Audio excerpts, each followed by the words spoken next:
and welcome to the show. We are here today on Forza Horizon 4 with a rally tournament. We're on Fortune Island.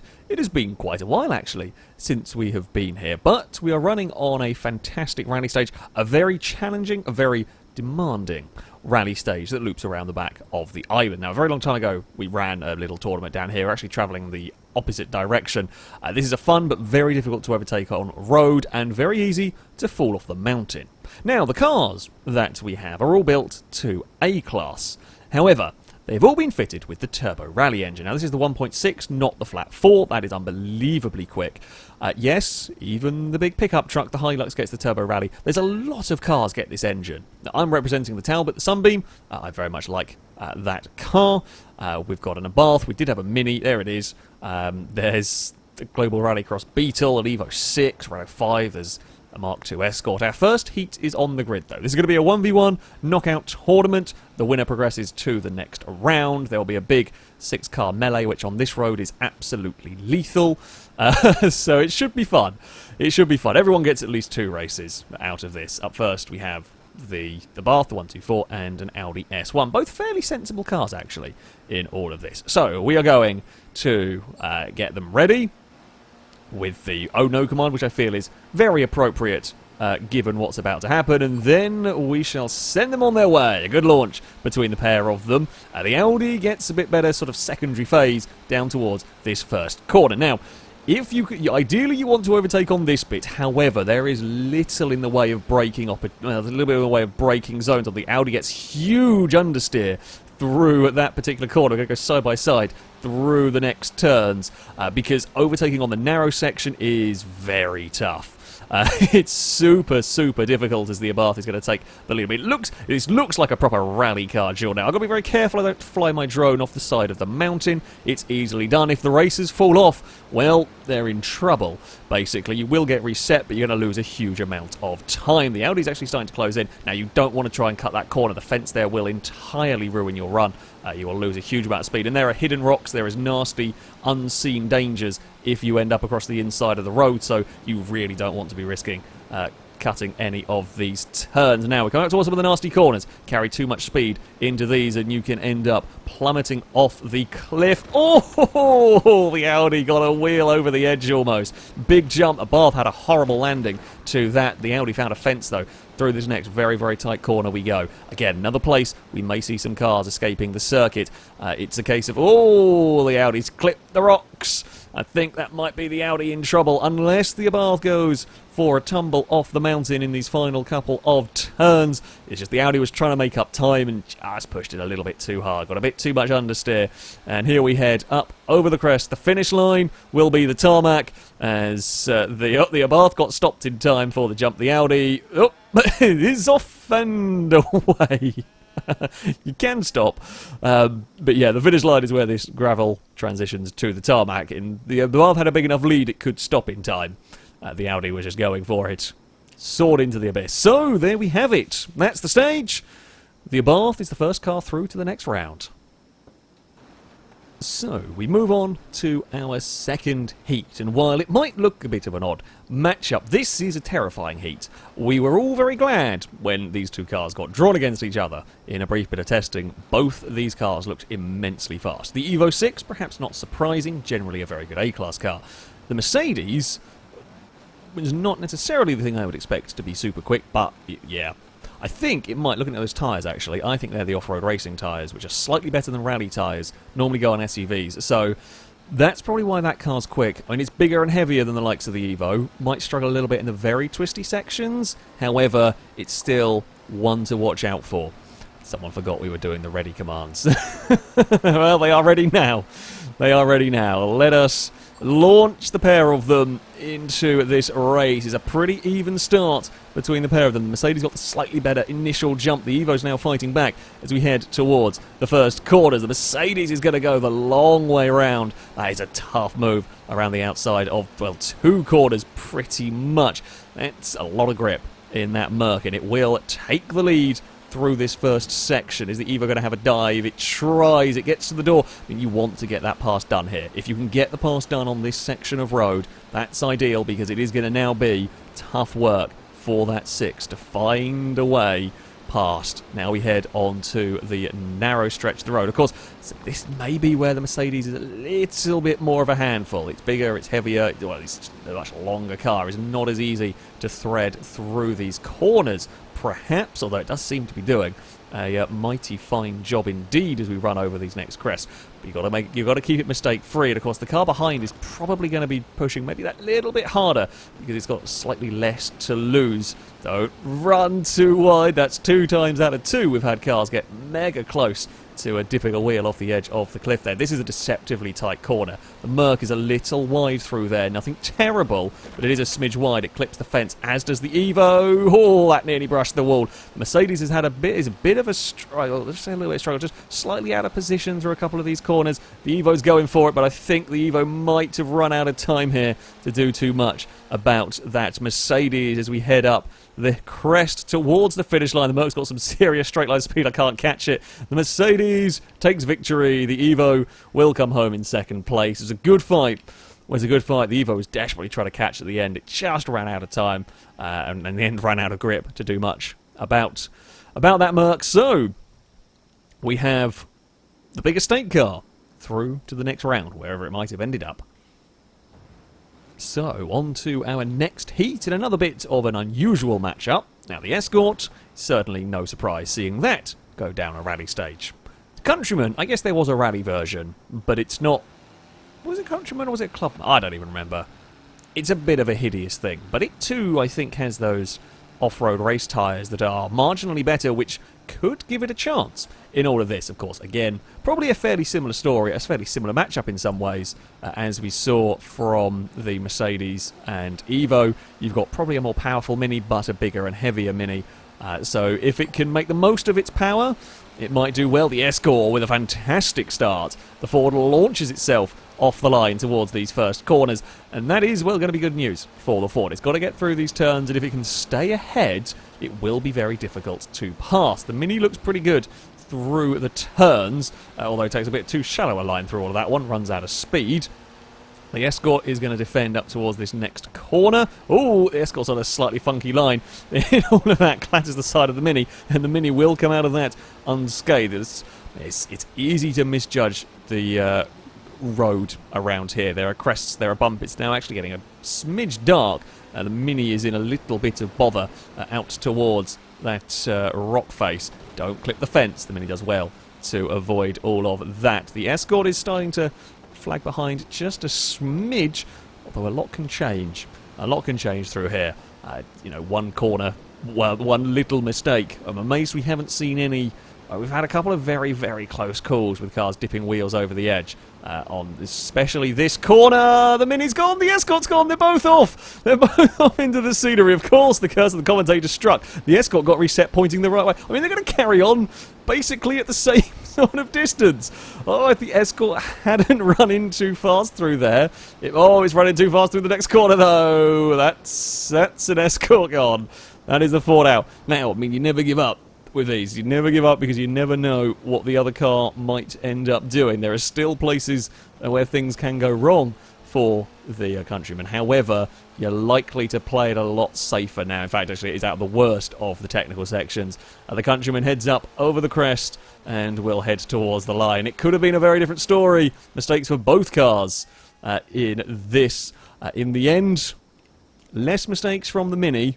We did have our first off-track excursions. Somewhere there's going to be a Ford Escort. There it is, jumping over the hill. Oh, and got the drone.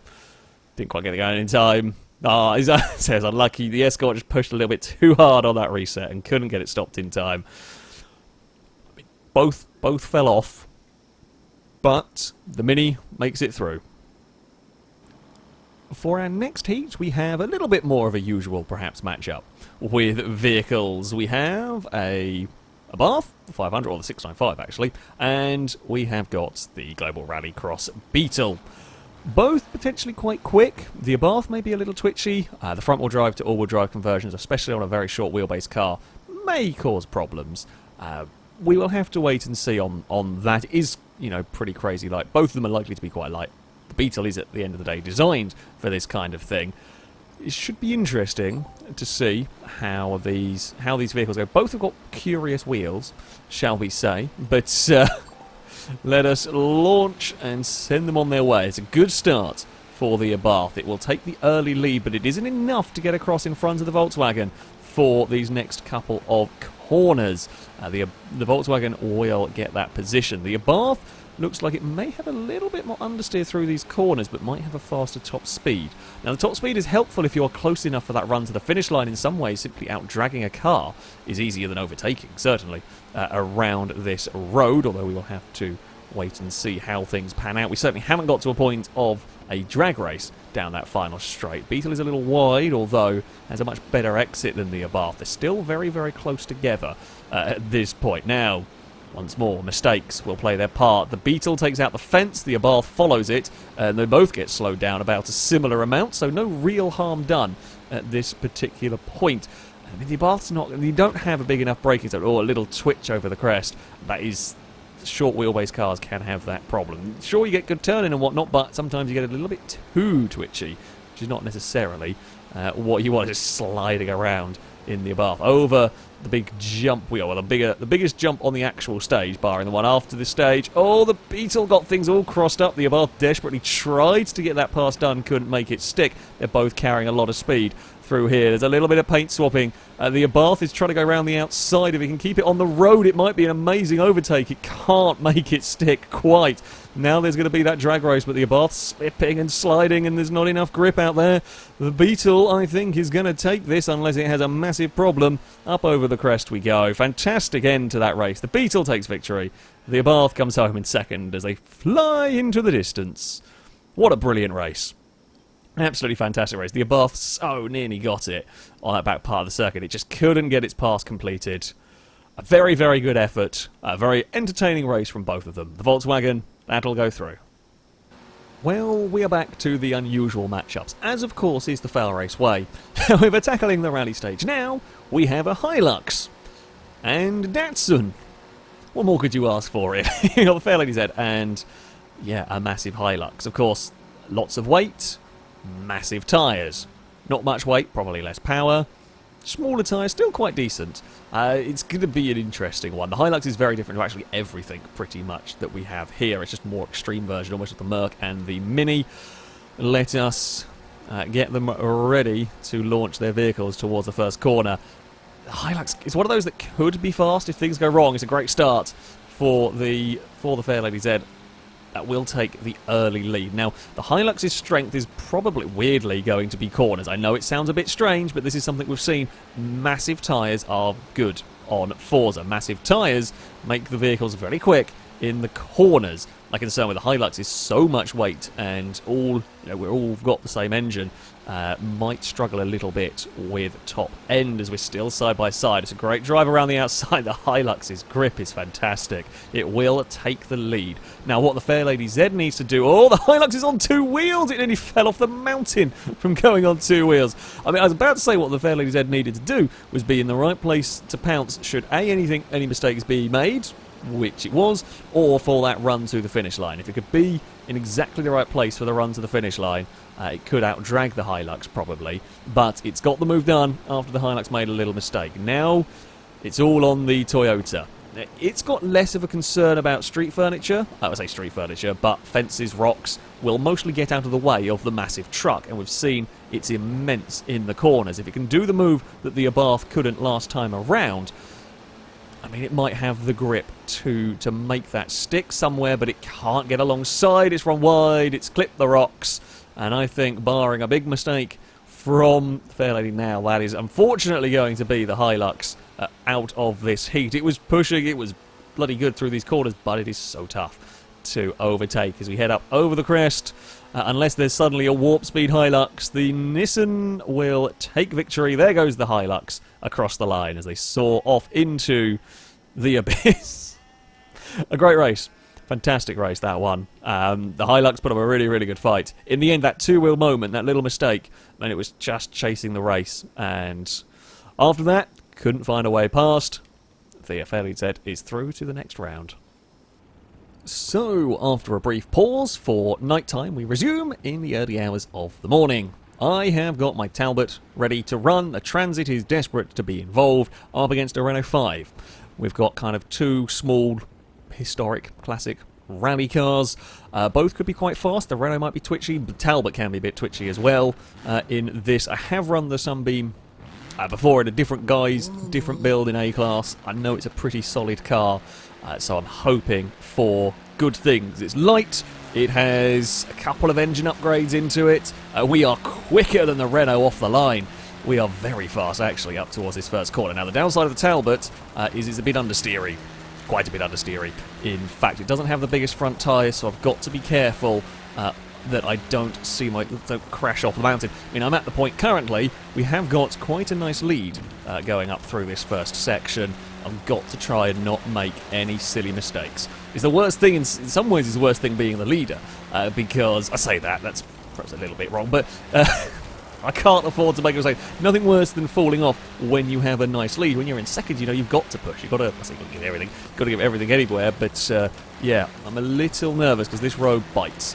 If you get things wrong, this road will give you, well, a massive crash, as we have kind of seen with some cars already. The Renault 5 is, I can see the lights moving around. I mean, there's a lot of lights on that Renault having a look, but where is it going to get past? Is it going to try and move? Not down here. It would be madness to try and overtake up to this corner, and I'm not being quite as brave as I could be through there. I was a little cautious, but I can get away with that because, well, we can kind of defend. Now, this is where we have seen some trouble, and I got a little squirrely on the exit, on the landing of that jump. Oh, the Renault's gone. Just saw the dot fall off the map. The Renault pushed it too much in the braking zone. Sadly, we didn't see it on the camera, but the Renault has tumbled off the mountain, and that's why I was being a little cautious. I mean, again, in second place, you're doing everything you can to try and find a way past it. Knew it had to, because if it left it till this straight, I was going to pull away. We will take a victory. The Talbot will claim a first place. Good fight with the Renault. You know, that Renault really gave me trouble. I think just the sheer acceleration of this car was enough. Up over the crest it goes. Yeah, good race, very good effort from that Renault 5. Sadly, not quite enough. A little mistake is all it takes. And there we go. We are through to the next round. I avoid the absolutely out-of-control spanner final that's about to take place. So, as far as bad ideas go, this is quite high up there. While 1v1 is kind of about the limit, we're going to have a 3-car final at least. That's really stretching it for a race.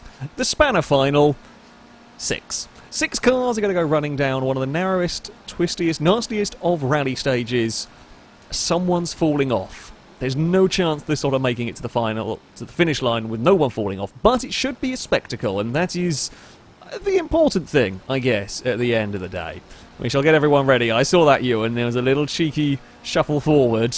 Let's launch the cars! It's a good start for the Abarth in the middle. Good start for the Hilux as well, actually, all the way on the outside. The Evo 6 is definitely the one to watch out. We expect that car to be quick. It has a go up the inside. Doesn't quite get past the Abarth, though, as you round these first few corners. Here comes the Renault. It is through the middle of all of this mess. Now, this is where the track is relatively wide. The Hilux is making the most of the track. As we head up towards this next hairpin, the Hilux is being a little sneaky.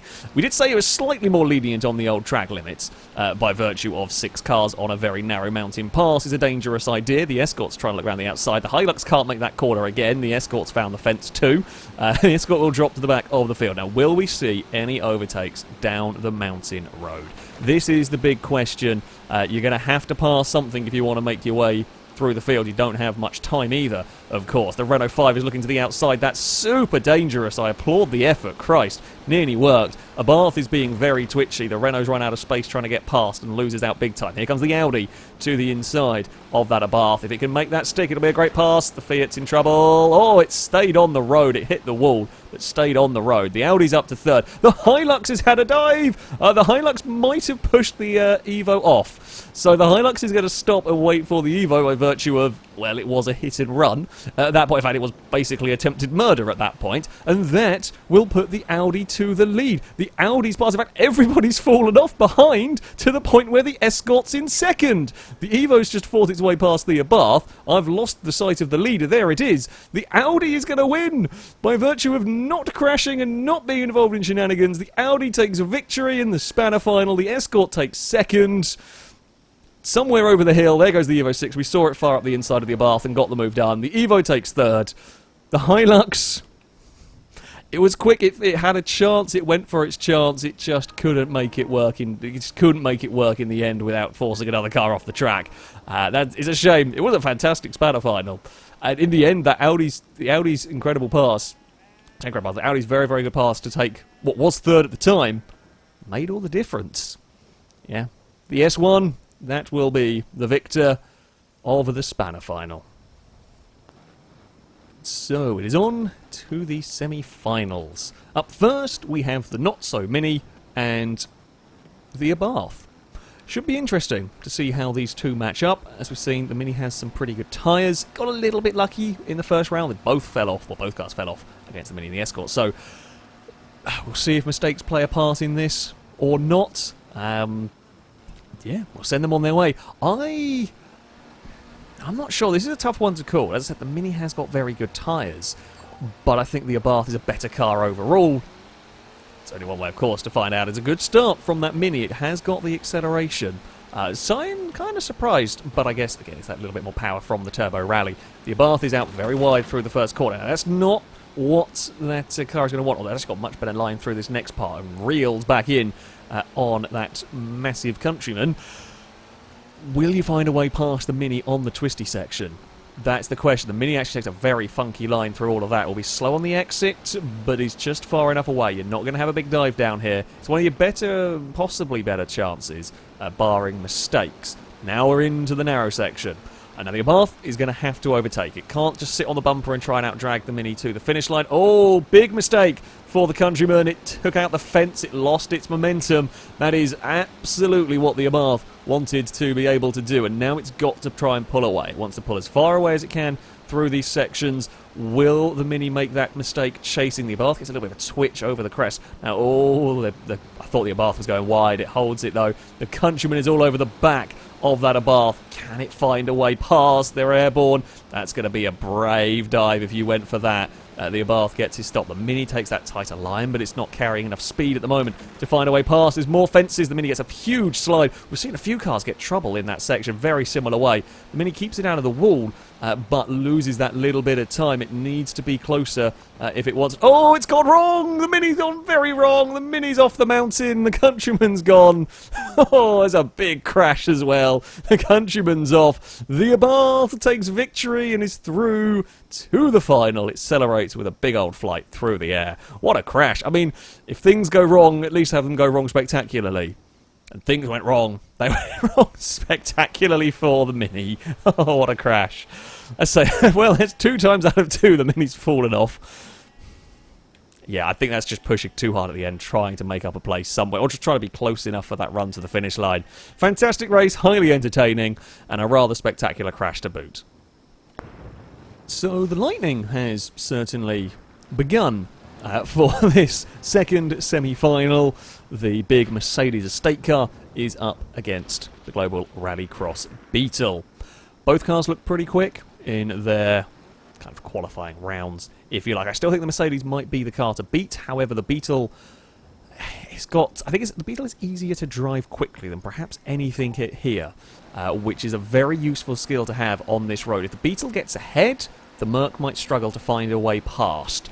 As they launch off the line, who has got the straight line speed towards the first corner? It's actually pretty damn close between the pair of them. The Merc's going to have to go around the outside. It did this in its qualifying against the Evo 6. It's going to try and do exactly the same thing against the Beetle, and it does hold just. It's got the overlap now as we head up towards the next corner, although it's not a massive lead. The Beetle wants to have a go on that inside. Now, it'll draw alongside, but on the exit, it just has that tight line. You won't get the speed on the exit, although it does force the Merc to take a slightly tighter line through this next corner. Mercedes is out a smidge wide on the exit. The Volkswagen draws alongside again. I mean, this is almost exactly carbon copy of the Mercedes versus Evo 6 that we saw in the first race. No one hits the fence this time, although the Mercedes got very close. I mean, there were millimetres in that one. It's this section.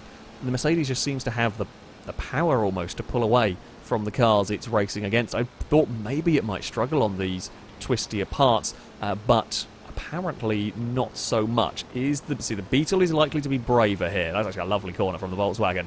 The Mercedes is just that little bit more cautious, but it can afford to be, much as we saw with my qualifying. And when you've got that lead, the last thing you want to do is throw it off the mountain. So you take it that little bit more carefully as we round these next couple of corners. Merc is out wide, the Beetle is also out wide. Neither could capitalise on that particular turn as the rain starts pouring down now.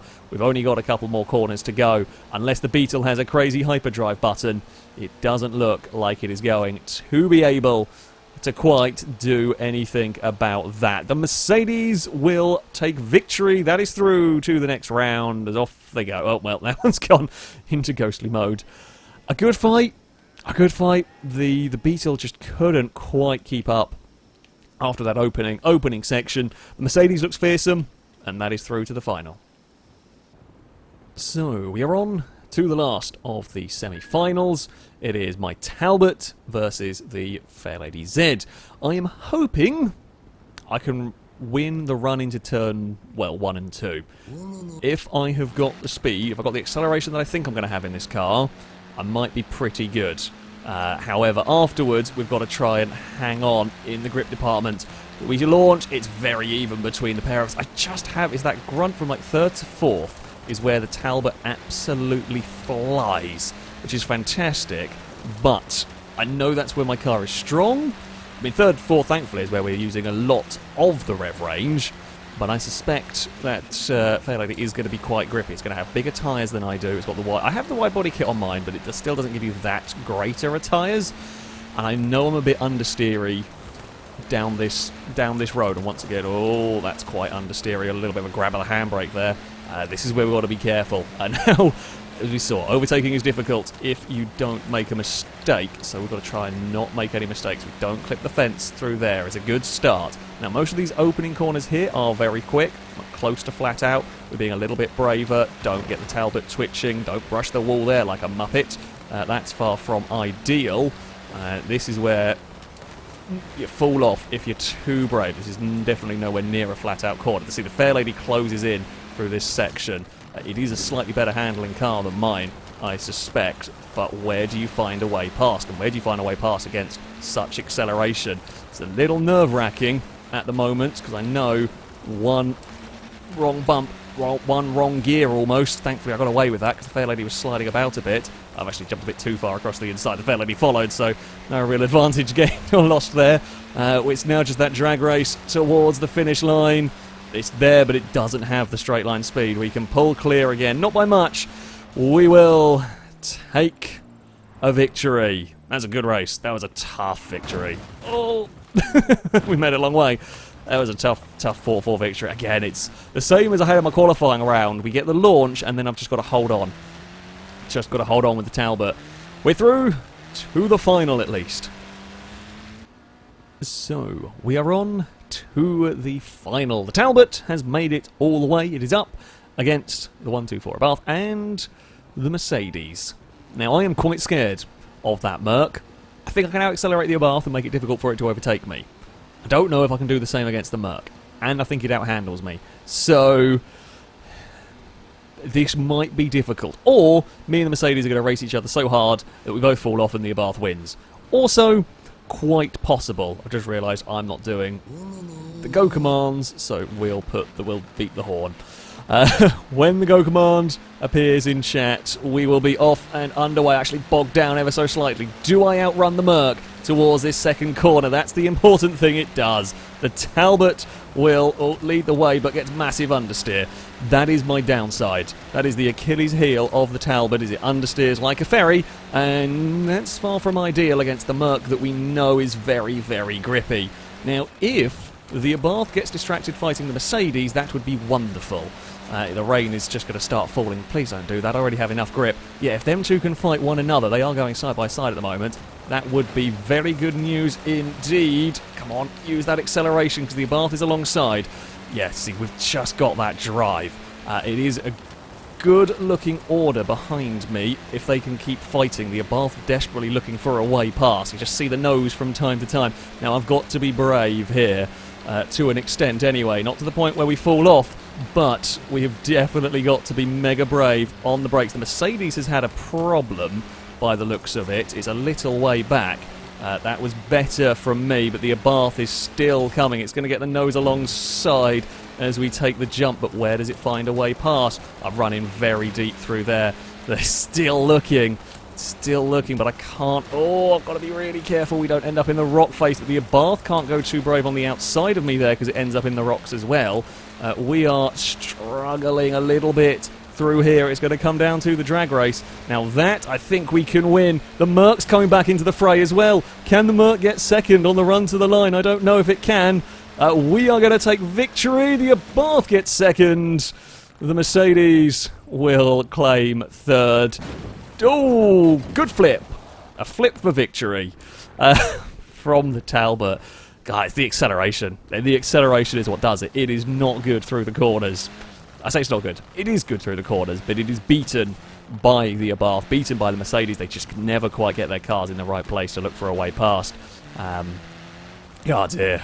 That was a good final. That was a good... Again, not because I won. It's always nice to win, but that was a tough... It was a tough final. I had to be... I was way braver in those fast corners than I had been previous. I nearly paid the price in a couple of places. The acceleration got me out of trouble, but only just. Oh, well, there we go. A little foray back into... Oh, hello everyone. Back into Fortune Island. A fantastic place to go rallying. I love that stage. It is brilliant fun. Yeah, always worth revisiting. I like my Talbot. Good car, difficult to drive. When it works, mighty fast. That, though, is going to be it for this video. Thank you all very much for watching, and until next time, goodbye.